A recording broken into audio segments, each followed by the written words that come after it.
nos lugares que pisou, e o caminho certo a seguir.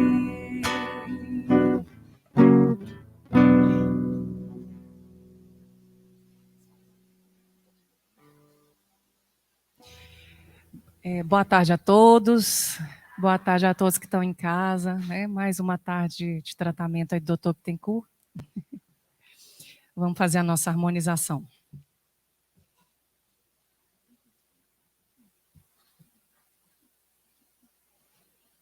Um pouquinho só, um pouquinho só.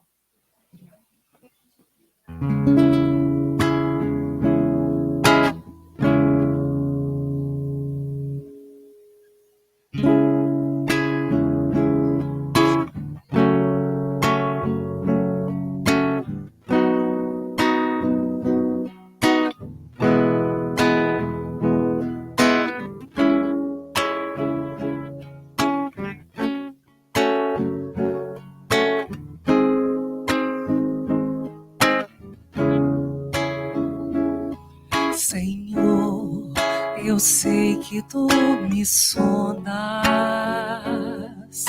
sei também que me conheces. Se me assento ou me levanto, conheces meus pensamentos. Quer deitado ou quer andando, sabes todos os meus passos. E antes que haja em mim palavras, sei que em tudo me conheces. Senhor, eu sei que tu me sondas. Senhor, eu sei que tu me sondas. Senhor, eu sei que tu me sondas. Senhor, eu sei que tu me sondas.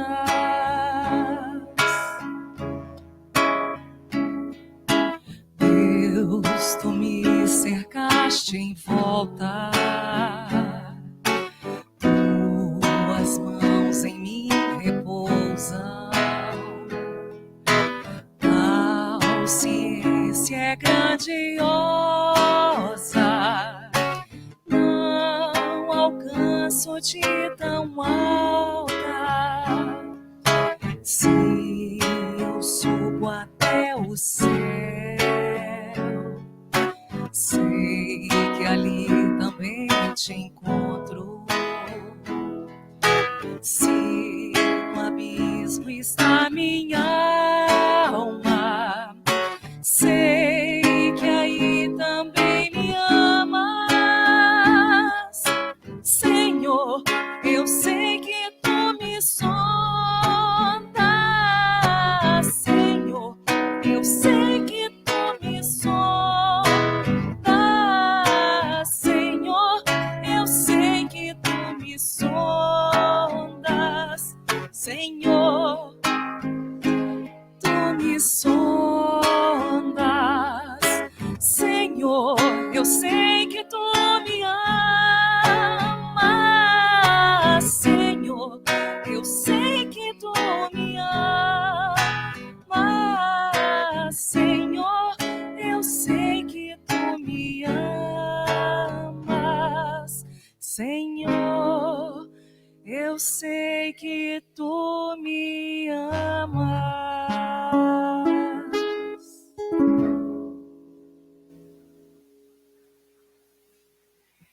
Vamos chamar a Tereza, por favor, para fazer a prece.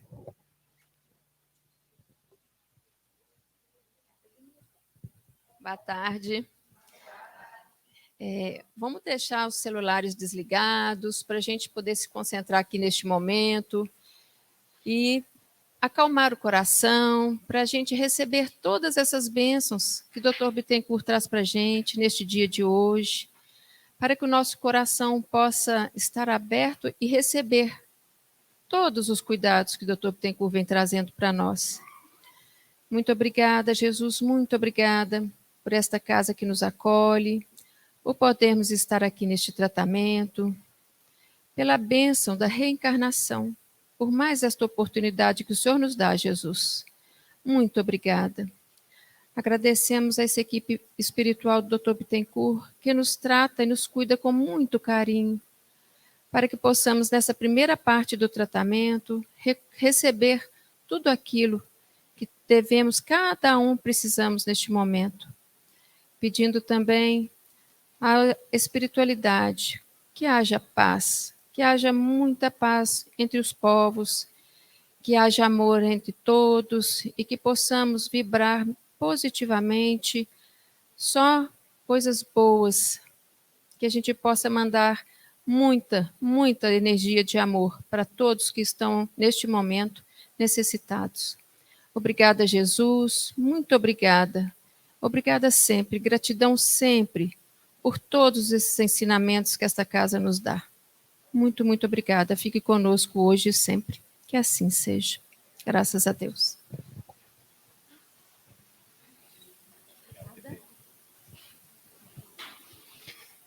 Boa tarde, pessoal. Vamos dar, então, seguimento ao nosso estudo do Evangelho segundo o Espiritismo.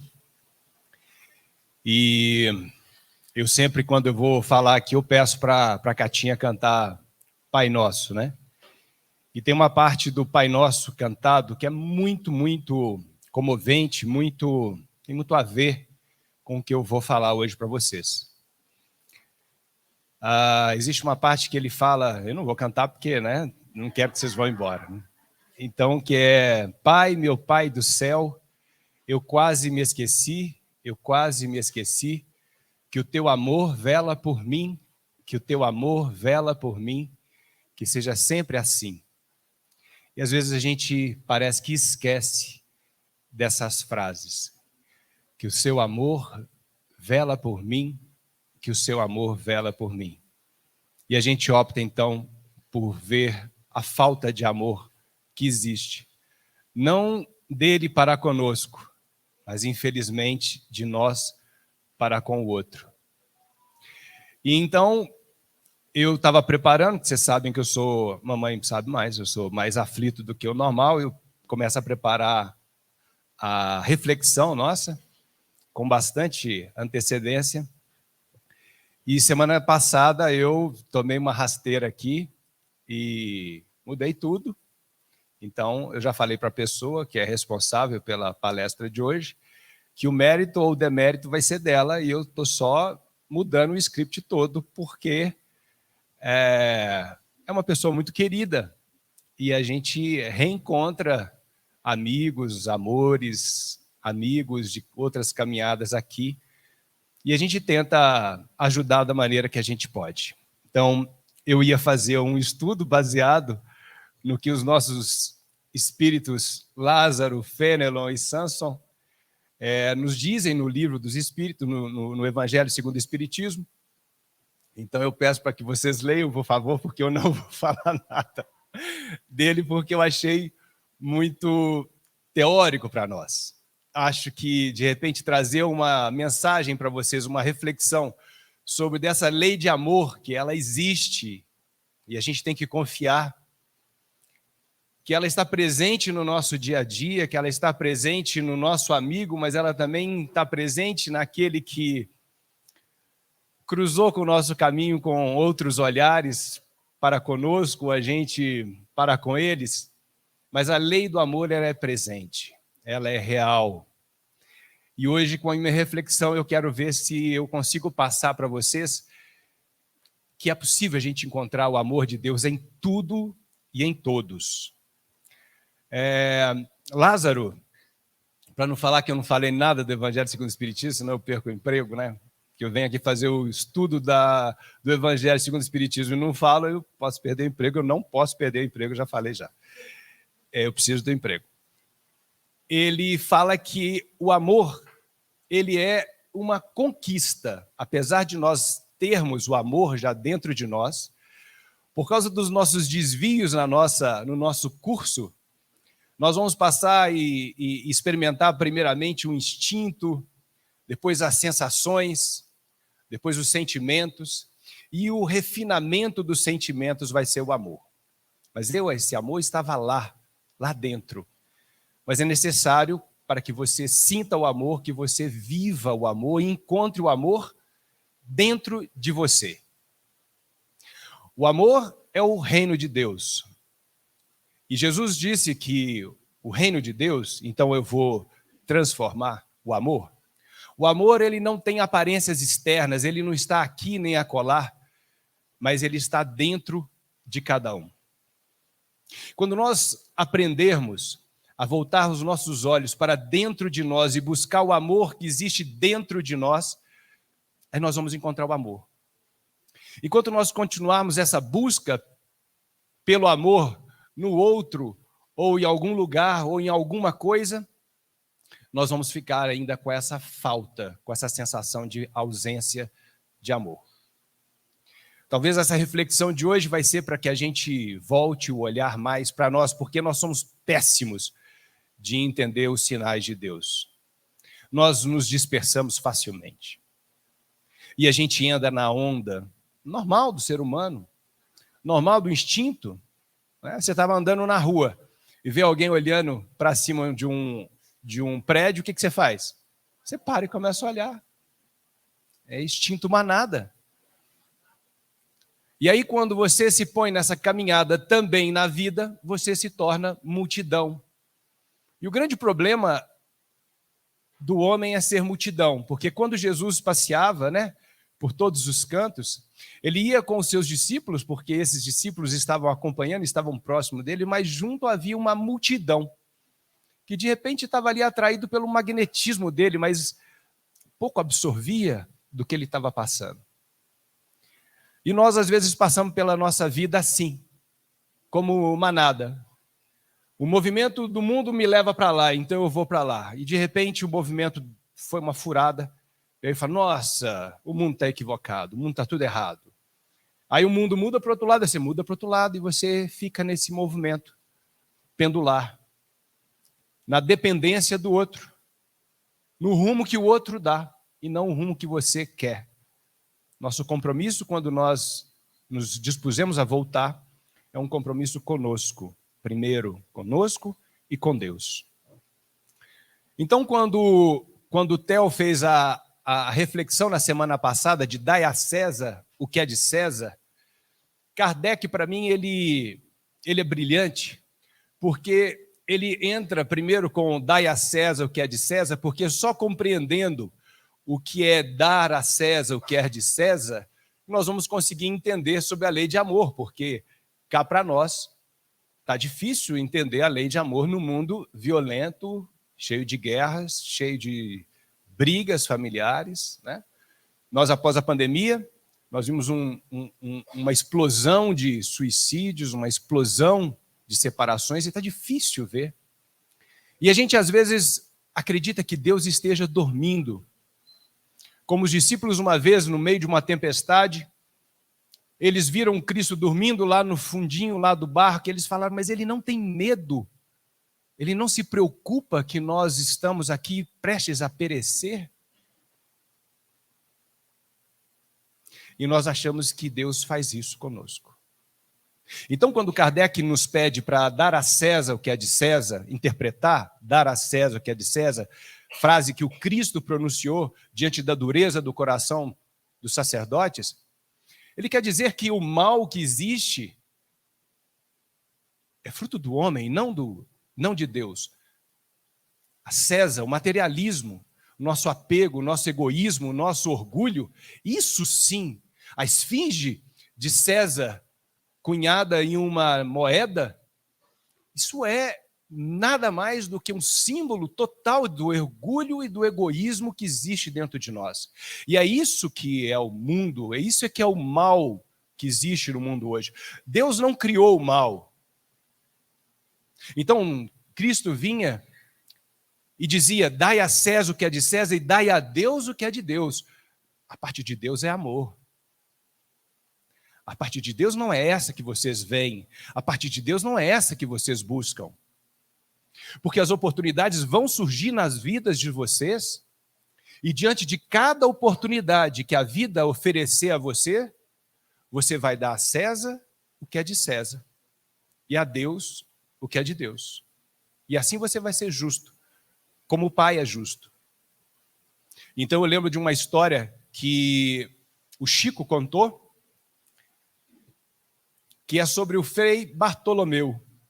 Frei Bartolomeu Marte, que morava em Braga, ele era responsável pela comunidade de Braga, e um dia os ricos ali da cidade se reuniram e decidiram fazer uma igreja majestosa, maior do que a de Lisboa, maior de todas de Portugal. Um orgulho e um egoísmo únicos. E eles se uniram então e resolveram então, entre eles, juntar um dinheiro para fazer essa igreja. E quem ia coordenar seria o Frei Bartolomeu. E Frei Bartolomeu, então, de posse desse dinheiro, assume o compromisso com eles de fazer a igreja e começa a fazer a igreja. Vai muito bem, vai muito bem. Até o dia em que a igreja chega no teto. E a igreja chega no teto e começa uma crise muito grande em Portugal, uma crise econômica, e o povo começa a passar fome. E aí esse dinheiro, então, que chegava para Frei Bartolomeu, ele pegava esse dinheiro e comprava pão para o povo. E assim foi 1 ano, 2 anos, 3 anos, e a igreja não mexia 1 milímetro, mas ela já tinha teto. E aí um dia, então, esses homens ricos reuniram e falaram assim, poxa, questionar a atitude do Frei Bartolomeu é complicado, porque ele é nosso amigo, a gente gosta dele, a gente sabe que ele tem um coração muito bom e o povo ama. Aí um fala assim, não, a gente não pode questioná-lo, mas a gente pode arguí-lo. Vamos chamá-lo aqui. E chama então Frei Bartolomeu, e Frei Bartolomeu vai até eles. E eles falam, Frei, a igreja está meio parada, 4 anos e não aconteceu nada na igreja. E ele fala assim, filhos, vocês se esquecem que eu sou o pastor dessas ovelhas aqui de Braga. E me incomoda que elas estejam com fome e a gente fazendo uma igreja suntuosa. Eles falam, mas o senhor poderia pelo menos tirar uma parte desse dinheiro para os pobres e o resto para a igreja. Ele virou assim, o que vocês me pedem é no mínimo curioso. Porque vocês agora estão me fazendo um pedido que nem o diabo ousou a fazer ao Cristo. O diabo pediu para que o Cristo transformasse pedra em pão. E vocês querem que eu transforme pão em pedra. Um homem grande, porque ele já sabia amar. Ele conseguia ver na maldade do homem, ou na oportunidade financeira, uma forma de ajudar o outro. Uns viriam apenas a igreja suntuosa. Ele via o povo sendo saciado. Às vezes falta a gente mudar o olhar para os apelos que a vida manda para nós. Em formas de tentações, em formas de catástrofes. E é necessário que a gente se prepare para esse momento da evolução. Semana passada, como eu falei para vocês, eu vim aqui e, sinceramente, foi tocante para mim a semana passada. Porque eu cheguei aqui com meus dilemas, minhas questões internas. Não havia sido tão vigilante para o trabalho durante a semana. E cheguei, mas disposto para o trabalho. Mas eu falo sempre com o doutor Bittencourt, meu filho. Né? E o doutor Bittencourt, ele é algo sensacional. Sensacional. Confiem. Porque ele nos escuta e age, mas é necessário que a gente esteja atento. Porque se a gente estiver desatento, ele não vai colocar em neon. Se for necessário, ele coloca até em neon. Mas ele acha que é melhor que a gente se desperte. Ele quer ver a gente caminhando com as próprias pernas. Ele quer que a gente seja autor e artífice da nossa própria vida. E ele então me deu uma chamada de atenção com muito amor, muito amor. E eu fiquei aqui meditando e pensando, e me veio a parábola do festim de bodas à cabeça, no qual as bodas estavam preparadas, o novilho cevado, e o Senhor, então, ele sai convidando, envia os seus servos para que participem dessas bodas, e todos se negam. E quando todos se negam, esse Senhor, com uma profunda ira, vira aos seus servos, pois então agora chame a todos. A ira de Deus é tão grande que ao invés de ele destruir, ele convida a todos, bons e maus, a participar do banquete. E bons e maus foram ao banquete. Mas quando o Senhor chega ao banquete, ele viu que um estava sem a sua veste nupcial. E ele fala: meu filho, por que não estás trajado adequadamente? E eu percebi isso. Nós que estamos aqui como voluntários, é necessário que nós nos vigiemos muito. E nós, como pacientes do Dr. Bittencourt, é necessário que a gente se vigie muito e cuide da nossa veste nupcial, para que ao entrarmos nessa casa bendita, a gente consiga receber tudo o que eles se propõem a dar para nós. Mas se nós não estivermos preparados, nós não vamos colher nada, nós não vamos levar nada. Não porque falte amor de Deus, não porque falte amor de Jesus, não porque falte amor do Dr. Bittencourt e da sua equipe, mas é que o coração nosso estava ocupado com outras coisas, outros sentimentos, e eles respeitam. Quando Jesus vira para Ananias e diz que ele deveria ir em busca de Saulo, e Ananias, pelo amor de Deus, mas Saulo é aquele que nos mata, ele está aqui atrás de mim para me matar. Saulo é um vaso escolhido. Saulo tinha que ser preenchido pelo amor de Deus, ele tinha o entendimento, ele tinha as leis, mas lhe faltava o amor, faltava ele sentir, presenciar, vivenciar o amor, experimentar o amor de Deus. Mas para isso, ele se fez cego. E quando Ananias então faz com que ele voltasse a ver, é como se tudo tivesse sido desmistificado. E a nossa vida é assim. Às vezes nós estamos cegos para a quantidade de amor de Deus para conosco. Dr. Bittencourt é tão lindo que a gente fica perguntando um para o outro assim, mas como é que é o Dr. Bittencourt? Dá vontade de perguntar para a Alda, mas a gente tem medo. Aí a gente pergunta para os outros. Então eu queria que vocês fizessem um exercício. Hã?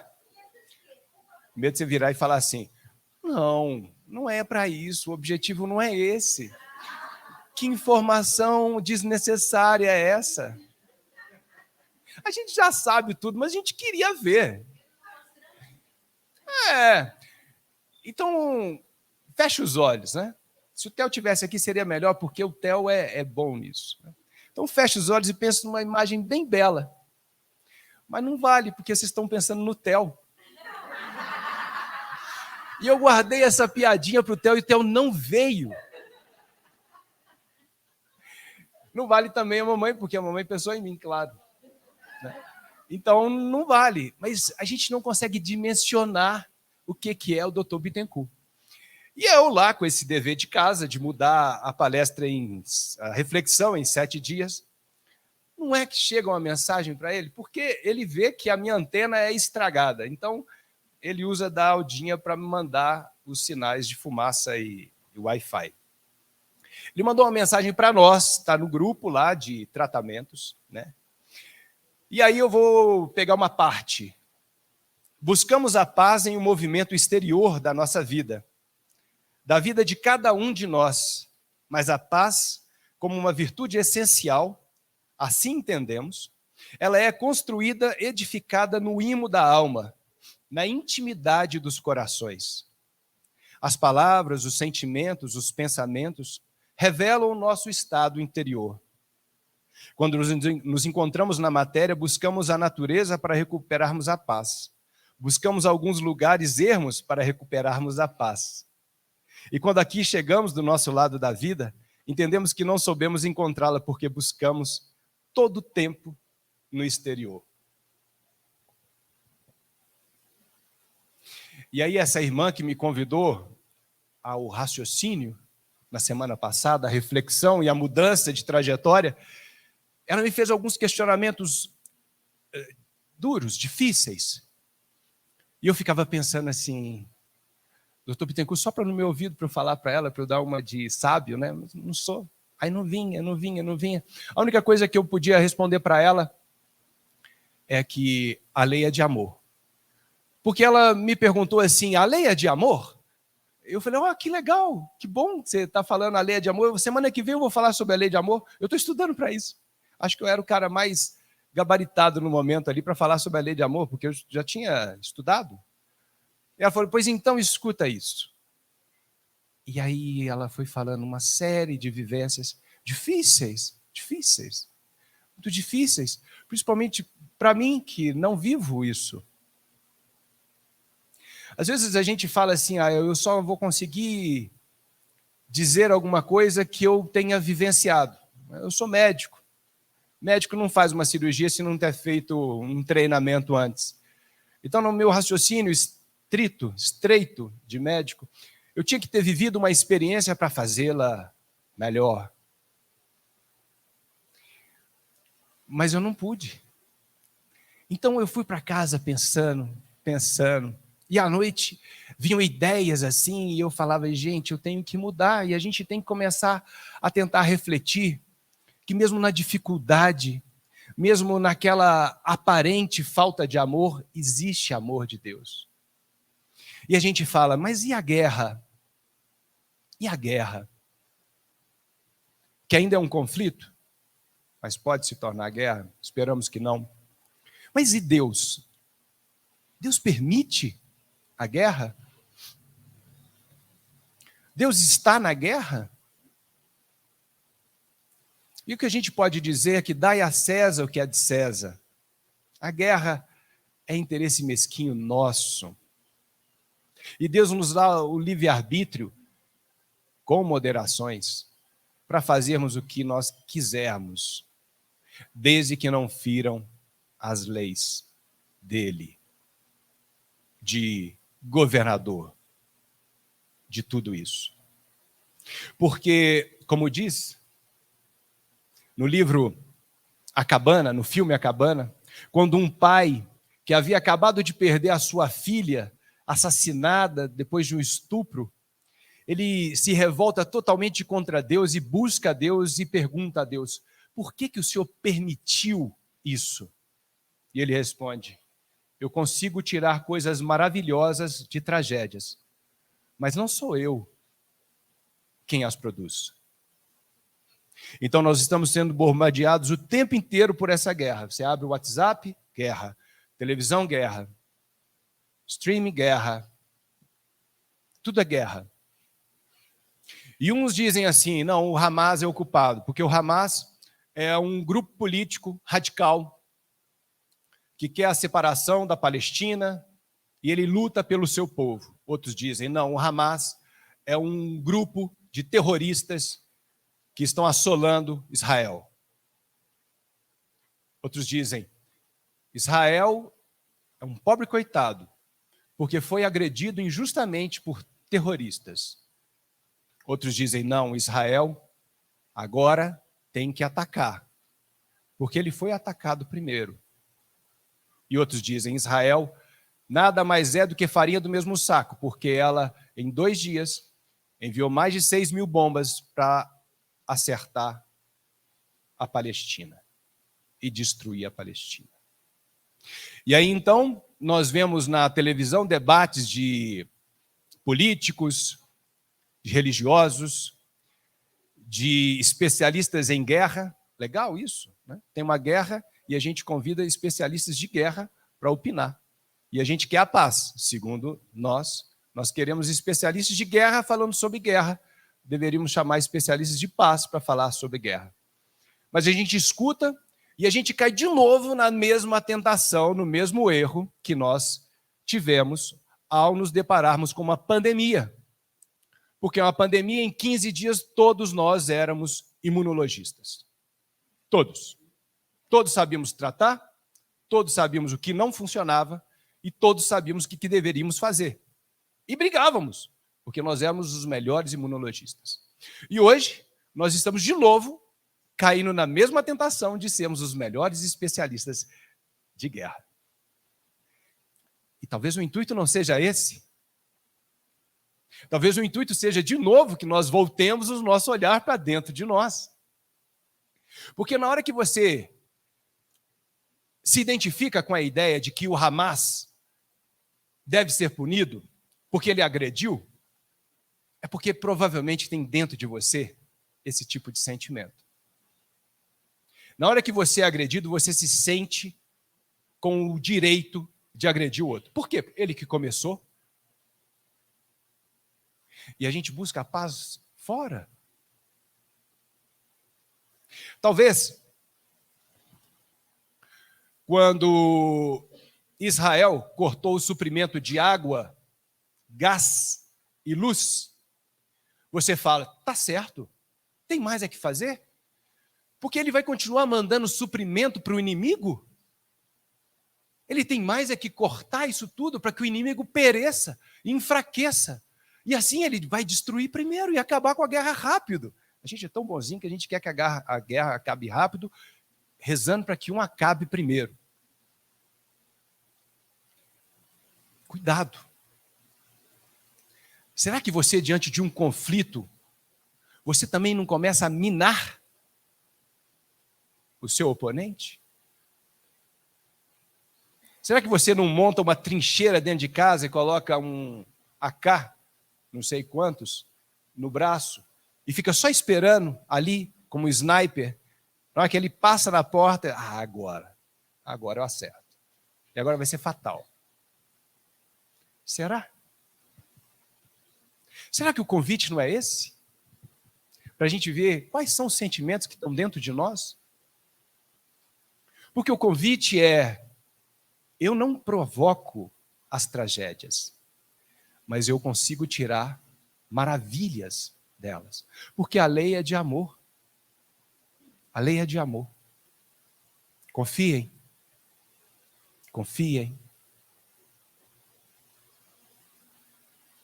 Quem sabe diante da guerra, agora com essas reflexões que nós estamos conseguindo fazer, não com especialistas de guerra, mas com especialistas de paz, porque nós temos o instrumento em casa.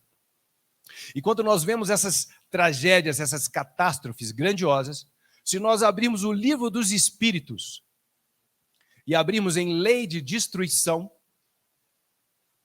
nós vamos ver que não há destruição pelo bel prazer de Deus. Não há. Há um porquê.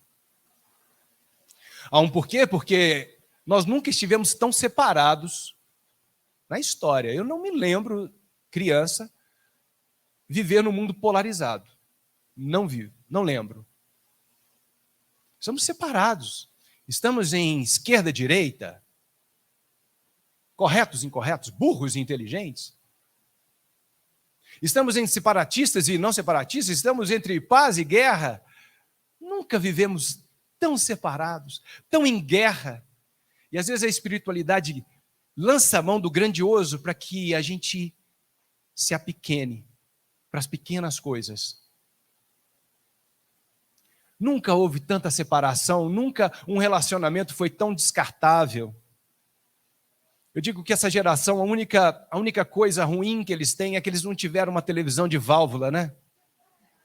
Era muito bom televisão de válvula, porque a televisão de válvula, ela queimava, você não pegava a televisão e jogava fora, não. Ficava todo mundo lá rezando para o cara chegar com essa válvula para consertar e esperava pacientemente os dias tenebrosos sem televisão. Os dias de privação eram dias de esperança que o moço da válvula ia chegar com a válvula e consertar a válvula e ter televisão de novo. Hoje em dia a gente não tem tempo mais para o moço da válvula. Hoje em dia a televisão estragou, você já pede lá um Mercado Livre, ele entrega amanhã na sua casa e você joga fora essa e pega a nova. E está tudo bem. E às vezes a gente passa isso para o outro. Ah, não faz meus, não me preenche. Né? Eu achava que era, mas era só paixão, era coisa. E os momentos difíceis, então, servem para mostrar para você que realmente era ausência. Mas não. O momento de privação, às vezes, é para te fazer colar. Eu passei um momento muito difícil quando eu fui embora um tempo, porque eu sou caçula, mamãe sempre me deu tudo. Eu tinha tudo do bom e do melhor, e de repente eu viajo e o dinheiro ficou curto e tal.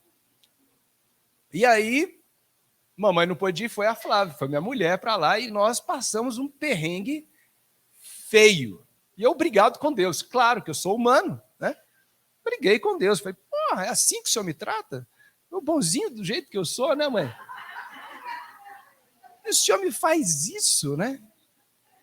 E minha tia me disse assim, Marco, que bom que você brigou com Deus, porque se você brigou é porque você o ama. A gente simplesmente ignora quem a gente não ama.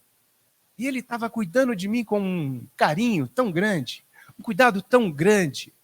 Ele estava forjando o meu lar naquele perrengue. Porque foi naquele perrengue que eu descobri a parceira fantástica que estava recém do meu lado. Tinha 15 dias quando eu viajei. E aí a gente se tornou forte para o que viesse. O perrengue às vezes é cola, e às vezes acha que o perrengue é para separar. O perrengue é faca. Mas esse homem teve aqui 2000 anos atrás, e eu vou ter que repetir de novo essa passagem, porque ele é amor. Ele é maravilhoso. Porque quando ele estava peregrinando por aqui, um dia ele entrou em Jerusalém, né, e viu a suntuosidade de um templo.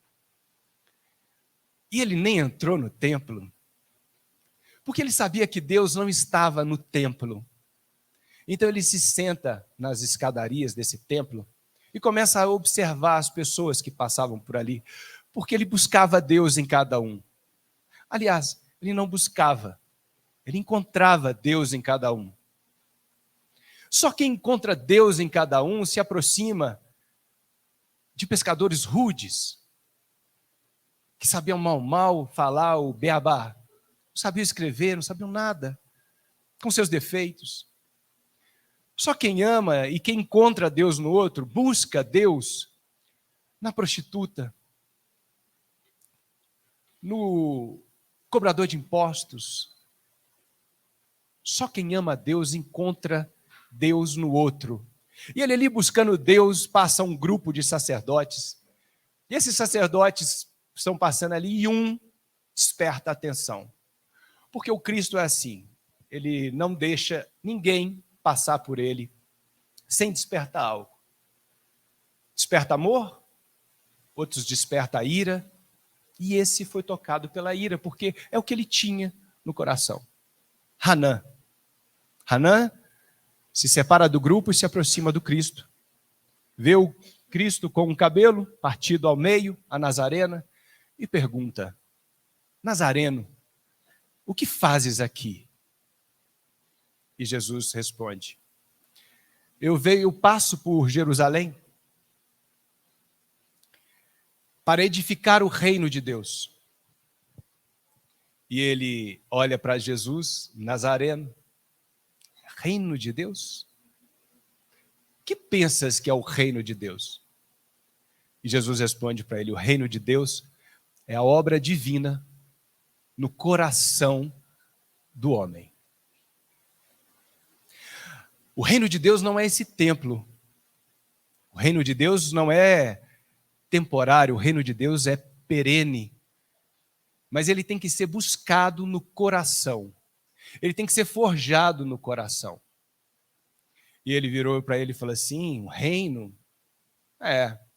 Provavelmente deve contar com muitos amigos, muitos colaboradores e quem sabe até mesmo um príncipe qual nós não conhecemos, ele falou, sim, eu tenho vários amigos, e eles virão de todos os lados. E o sacerdote virou para ele, sim, é verdade. Em todos os lados tem tolos e ignorantes.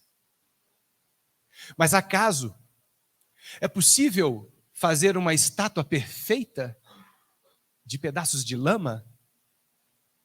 Quanta humilhação, né? E ele diz então, a frase para mim que tem modificado meu coração depois que eu li isso. Sacerdote, nenhum mármore existe mais puro e mais formoso do que o do sentimento, e nenhum cinzel é o superior ao da boa vontade. Nenhum mármore é mais puro e formoso do que o sentimento. Cuide do sentimento. Esse é o momento. É esse o momento de edificar o nosso coração, cuidando do sentimento, porque exigir a nossa perfeição ainda não dá conta. A gente não dá conta, a gente não está pronto. Mas se nós tivermos o sincero sentimento de amor, de busca pelo amor, e a boa vontade de perseguir, porque vai ter dias que você vai entrar aqui com o coração apertado e falar assim, doutor Bittencourt, eu não fui vigilante. Não sei se eu estou aqui para o trabalho hoje.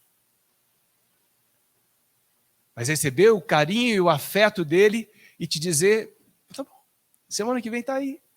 Se prepara melhor. Vamos embora. Não tem tempo para lamentação. Tenha ânimo. Tenha boa vontade. É isso que move. É isso que vai fazer com que o reino de Deus seja edificado no coração, com base no sentimento.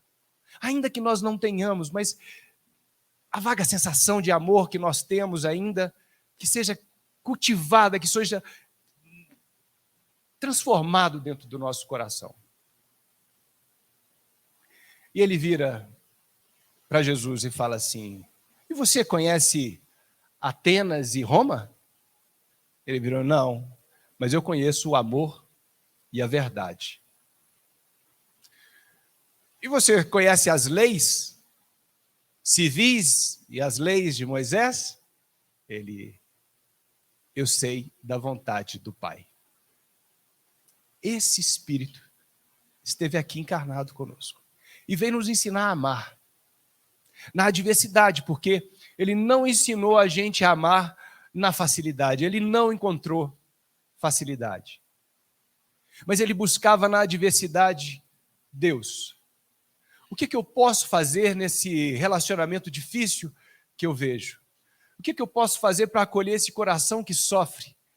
O que eu posso fazer por esse coração que sofre por causa dessa doença? O que eu posso fazer com esse coração que carece de esperança? E ele vem nos ensinar.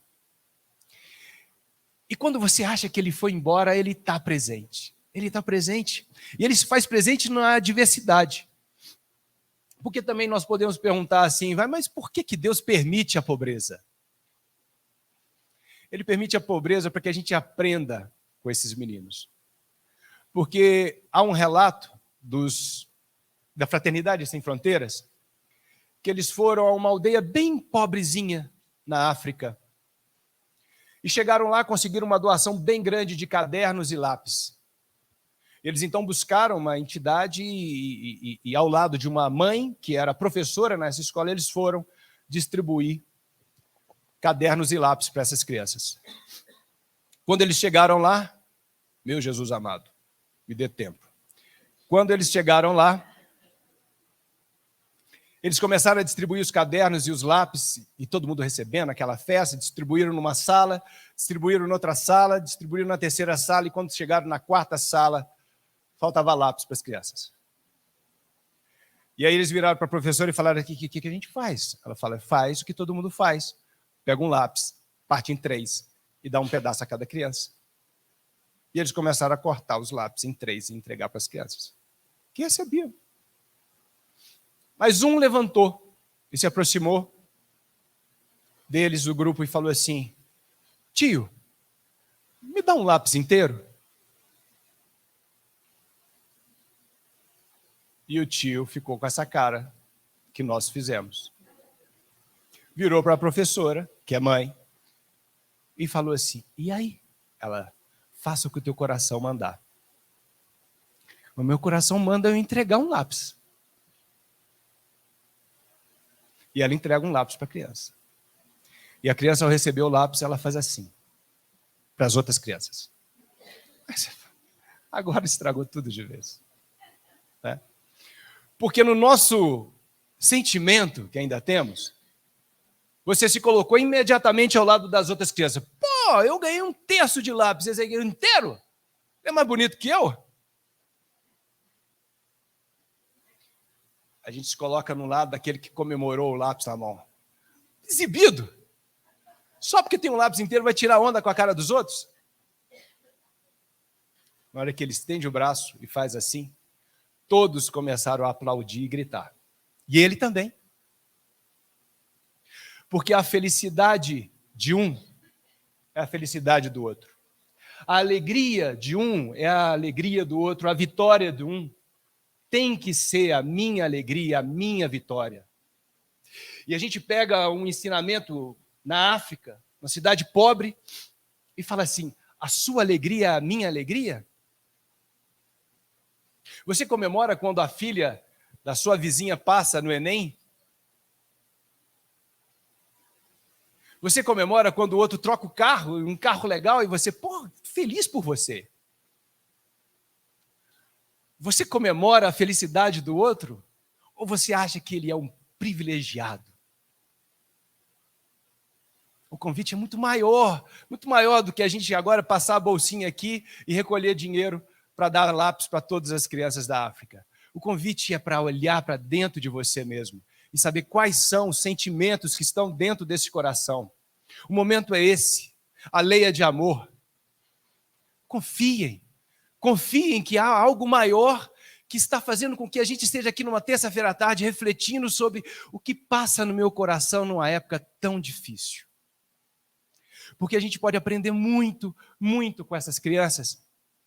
Porque um antropólogo esteve lá uma vez e resolveu fazer um joguinho com elas.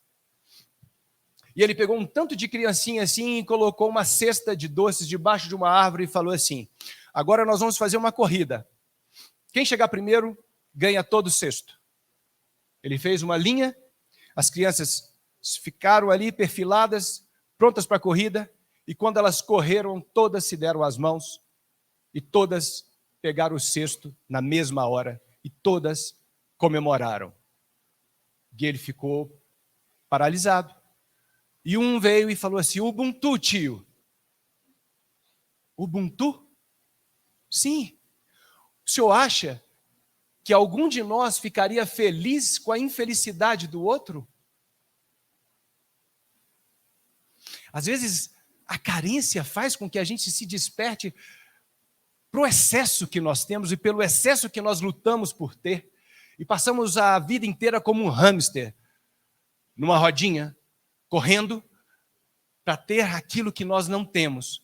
E nós não refletimos na vida. Ubuntu é uma filosofia que mostra para nós que a felicidade do outro é a minha felicidade, que algo que afeta o outro afeta a mim. Se ele é afetado pela felicidade, eu também sou feliz. Se ele é afetado pela tristeza, eu também sou triste. Porque ninguém é uma ilha na filosofia Ubuntu. Jesus, uma vez, ele orou e diz, Pai, eu oro a Ti, para que um dia eles sejam um, como Tu e eu somos um. E nós um dia seremos um só. E nós cuidamos só de nós, só dos nossos. Porque nós esquecemos que sou o que sou, porque você é. Somos um só.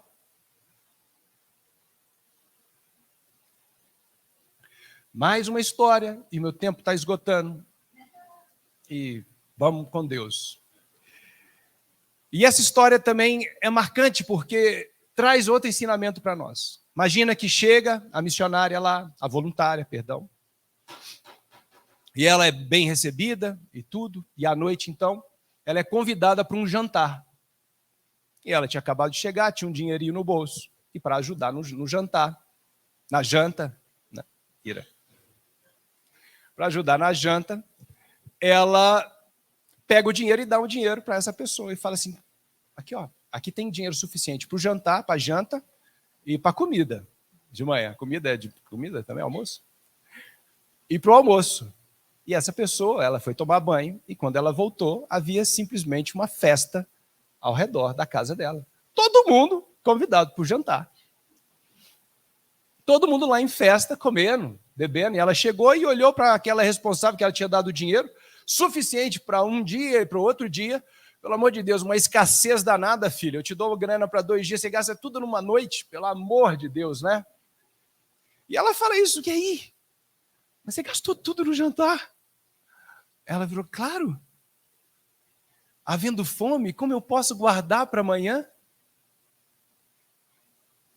Como eu poderia jantar maravilhosamente bem se os meus irmãos passam fome e eles têm fome hoje? O dinheiro é para hoje. A felicidade é para hoje. A comida é para hoje. Porque para amanhã Deus proverá.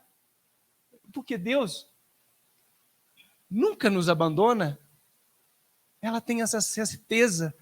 E nós temos uma vaga ideia, porque a gente não se cansa de acumular com medo do amanhã.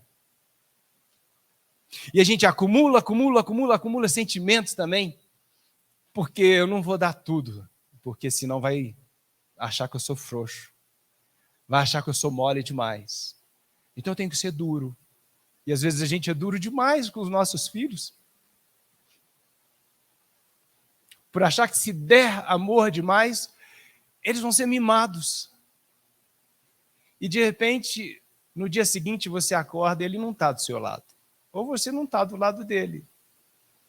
E você guardou, represou aquilo tudo. Amem, porque a lei é do amor. Confiem. Confiem. Confiem. Mas a gente não precisa ir para a África, porque tem um grupo aqui de amigos que se juntou quando viu que o frio e queda nas doações castigam os mais carentes. Os sem-tetos tenta se proteger contra o fio envolto em cobertor, e esse grupo se uniu e começou um movimento que a gente pensava que ia ser suficiente para 20 cobertores, e a gente conseguiu mais de 200 cobertores. E a gente falou assim, pô, a gente está com a corda toda. E a gente juntou, e a cada 15 dias a gente distribui pães. Distribui pães com salame, roupa, artigos de higiene, água. E um movimento simples, que quando você está ali por fazer, você se questiona. Dá pão? Vai resolver o que na vida desse povo? Dá pão para esse povo? Eu vou só aumentar, porque eles vão ter comida, assim eles não vão ter que lutar. Dá pão? Um sábado à tarde? Eu podia estar com minha família, amando minha família. Dá pão. E aí você está lá distribuindo e tal. Aí a Paty vê uma senhorinha passando, uma bolsinha. Aí a Paty, senhora, por favor, vem cá. Aqui nós estamos distribuindo água, calor danado nesse dia. A gente tem água, tem salame aqui com pão com mortadela, tem artigo de higiene. A senhora quer? Ela falou assim, ô filha, eu também estou aqui na rua distribuindo. Distribuindo? Meu filho, ele começou a usar droga, e aí ele começou a ficar muito violento e foi para a rua. Ele veio para a rua, mas eu vim junto. Então eu preparo o lanche para ele, eu preparo uma roupinha, eu lavo a roupa dele, trago roupa limpa, passada, para ele. Todos os dias. E trago também para os que estão ao entorno também. Esse jovem, ele optou pelas drogas, ele optou pela escassez. Esse jovem optou por não ficar com a família, mas Deus não se esqueceu dele. A forma da mãe, Deus se fez presente na forma de amor para ele. Você vai para a rua oferecer um pão com mortadela e recebe um banquete, porque é isso que Deus faz. Quando você se doa, quando você dá amor, você pode até dar uma bandeja, mas o banquete está preparado e ele vai ser ofertado para você.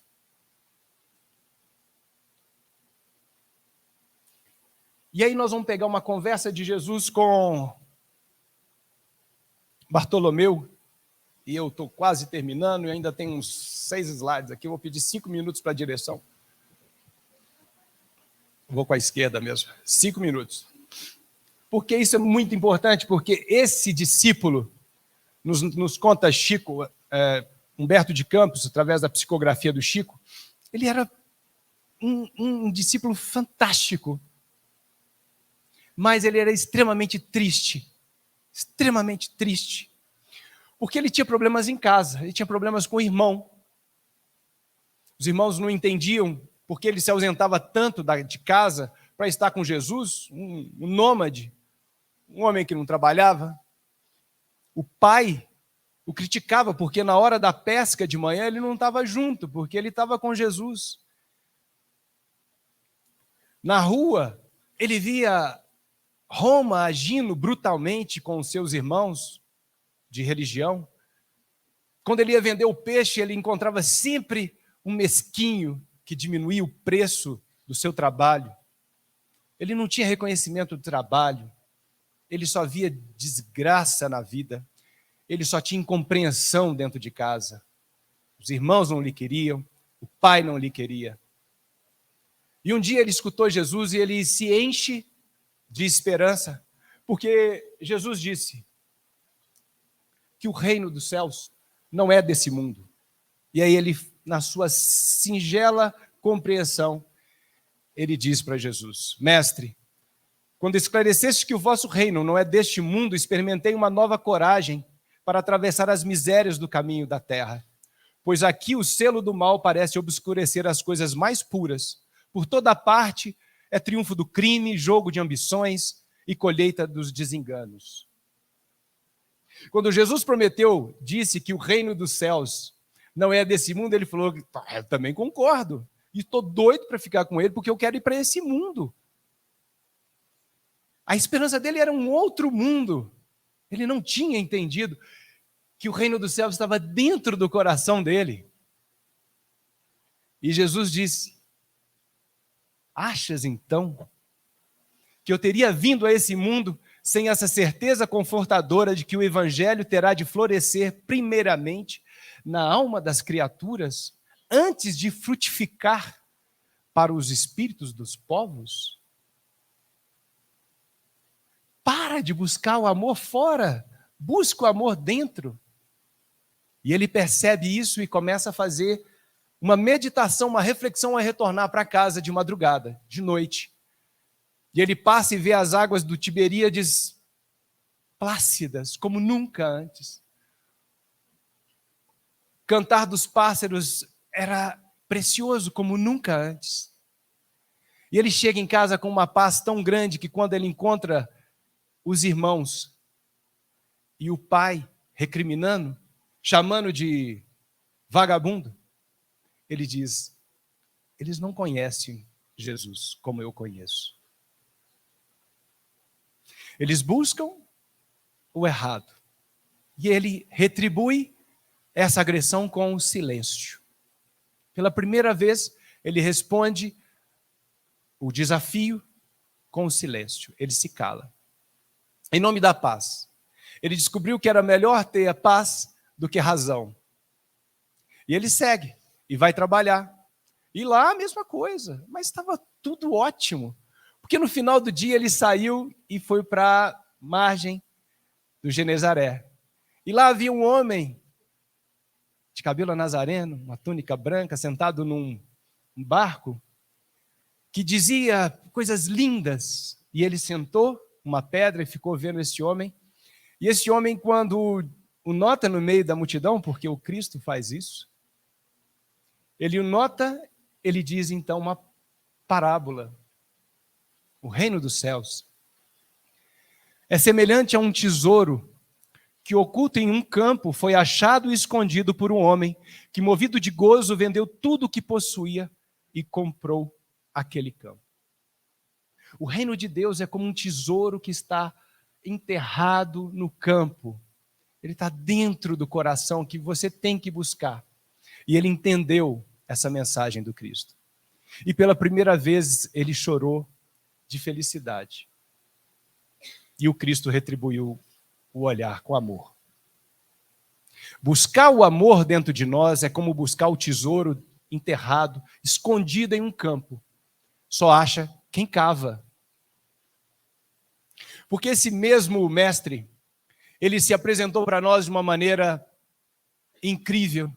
Pela primeira vez ele se manifesta para nós nas formas de bodas. A primeira aparição, o primeiro grande milagre de Jesus foi em umas bodas. Porque as bodas são para nós. O noivo está preparado. A noiva, a humanidade, tem que se preparar, porque o novilho já está cevado. E o Pai nos espera para o grande banquete. E é nas bodas de Caná que Jesus se apresenta na escassez. Nos narra João que ao terceiro dia, Jesus vai a uma boda de Caná.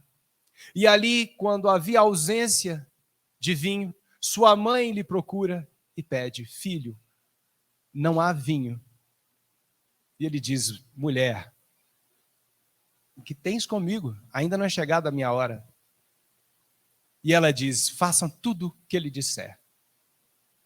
E então 6 talhas de pedras são apresentadas. 6 talhas de pedras são apresentadas. E ele pede: encha todas até a boca. E então ele transforma vinho. E aí nós vamos ver um simbolismo profundo, porque essas talhas tinham de ser de pedra, porque a pedra não retinha a impureza. Por isso que ela é usada para a purificação. Mas aí já não era mais momento de purificação, senão momento de alegria, porque o vinho representava a alegria do casamento. A partir daquele momento, nós não buscaríamos mais Deus em busca da nossa purificação, simplesmente, mas nós buscaríamos Deus através em busca da nossa alegria. E então ele apresenta 6 talhas, as 6 festas judaicas, porque a 7ª era ele, porque ele se manifesta ao terceiro dia. A 7ª festa era a Páscoa. A Páscoa, que quando Jesus faz esse milagre, nós vamos ver que aqui agora nós temos uma série de simbolismo, de números, porque o tempo para Deus é sagrado. É o tempo que vai nos transformar, é o tempo que vai fazer com que nós aprendamos a amar, busquemos o amor legítimo. Então nós vamos ver a simbologia das festas de acordo com o tempo, porque a Páscoa é o 14º dia do primeiro mês judaico. 7 mais 7. 7, o completo, o todo. Quando apresentam 6 talhas para Jesus, quer dizer que faltava algo. Não havia tudo para a nossa existência. Faltava algo, o amor. E o amor habitou no meio de nós pela primeira vez. Simbolizava Pentecostes. São 49 dias após a Páscoa. 7 vezes 7. Representava Shavuot. Shavuot, 7 semanas depois da Páscoa. Representava Rosh Hashanah, 7 meses do ano judaico. 7, a completude. Com a presença de Jesus aqui, nós tivemos pela primeira vez o todo no meio de nós, que é o amor. Yom Kippur é o 10º dia após Rosh Hashanah, mas ele fica no meio do tabernáculo, porque o tabernáculo é o 21º dia, 3 vezes 7. Festa do tabernáculo, que era onde o povo saía das suas casas e montava cabanas em torno do templo, num sinal total de desprendimento, de desapego, porque numa cabana, no meio de milhares de pessoas ali, não tinha como você levar tudo, mas você levava o essencial. Jesus se mostra então para nós como o essencial em cada uma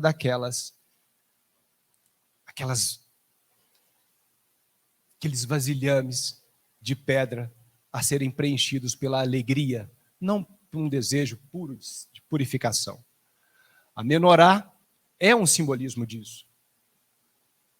E a Amélia Rodrigues, ela fala de Jesus com uma poesia que eu queria trazer para vocês, para simbolizar o que foi a presença desse homem no nosso meio. Ela diz para a gente: nunca a terra experimentou presença igual, e não voltaria a tê-la incorporada às demais criaturas. Ele fazia-se semelhante a todos e agigantava-se. Buscava apagar-se e refugia. Calava e o silêncio comovia. Falava e alterava o comportamento dos ouvintes. É o amor. O amor que nada mais, depois de ir embora, ele nos deixa uma oração que vocês deveriam ler, por favor. Está em João 17. Que é uma oração ao Pai, demonstrando todo o seu amor, todo o seu cuidado para conosco. Eu rogo por eles, Pai. Não rogo pelo mundo, mas por aqueles que me deste, porque são teus. Eu já não estou mais no mundo, mas eles estão no mundo, e eu vou para ti. Pai Santo, guarda em teu nome aqueles que me deste, para que sejam um assim como nós. Para que todos sejam um como tu, ó Pai, o és em mim e eu em ti. Que também eles sejam um em nós. Esse é o legado de Jesus. A lei é de amor. Mudemos nosso buscar. Buscar a paz do mundo. Buscar a paz e a felicidade e tudo do mundo. O que você faz pela paz em você? Voltemos nosso olhar para nós, nesses dias difíceis que nós vivemos, e exerçamos a lei de amor dentro de nós, para que a gente possa resplandecer e devolver amor para os outros. Porque a lei é de amor. Senhor, estamos aqui reunidos em vosso santíssimo nome, buscando a sua luz, o seu amor, a sua paz. Venha, Senhor, abraçar o nosso planeta com o seu abraço de luz e de paz.